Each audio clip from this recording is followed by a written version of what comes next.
ধর্ষণের দায়ে সাজা ভোগ করা ডাচ ভলিবল খেলোয়াড় স্টিভেন ফন ডি ফেল্ডে অলিম্পিক অভিষেকে পেলেন তিক্ত অভিজ্ঞতা। 15 ধাপ পিছিয়ে থাকা ইতালির কাছে 2-1 সেটে হারের পাশাপাশি পুরো ম্যাচ জুড়ে শুনেছেন দুয়ধ্বনি।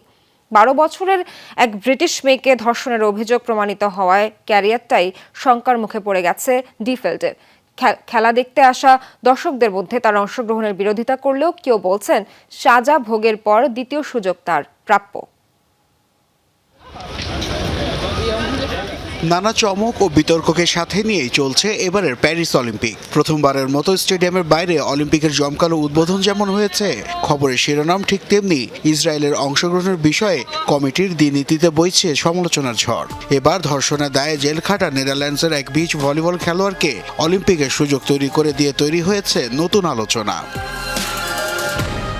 8 বছর আগে ধর্ষণের দায়ে সাজাপ্রাপ্ত স্টিভেন ফন ডি ফেল্ডে প্রথমবারের মতো নামলেন অলিম্পিকের মঞ্চে। তবে অতীতের কালো অধ্যায়ের জন্য অভিষেকটা একেবারেই সুখকর হয়নি এই ভলিবল খেলোয়াড়ের। ম্যাথু ইমার্সের সাথে জুটি বেঁধে ইতালির বিপক্ষে ম্যাচ চলাকালীন সময় শুনলেন দর্শকদের দুয়ধ্বনি।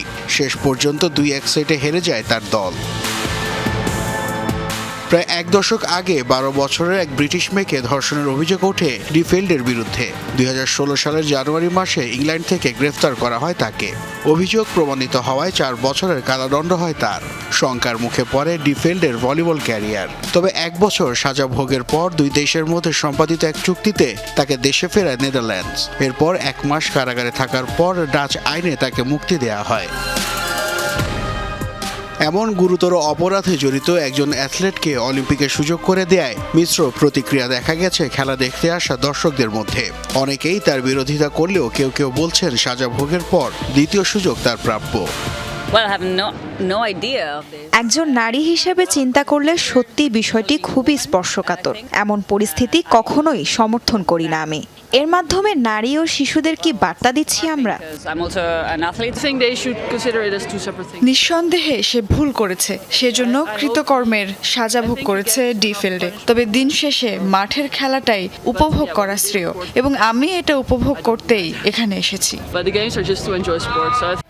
29 বছর বয়সী এই ডাচ ভলিবল খেলোয়াড়কে অলিম্পিক থেকে নিষিদ্ধ করতে একটি অনলাইন পিটিশনে জমা পড়ে প্রায় 90,000 স্বাক্ষর। তবে আন্তর্জাতিক অলিম্পিক কমিটি আগেই জানিয়েছিল অ্যাথলেট নির্বাচনের দায়িত্ব থাকবে সংশ্লিষ্ট দেশের।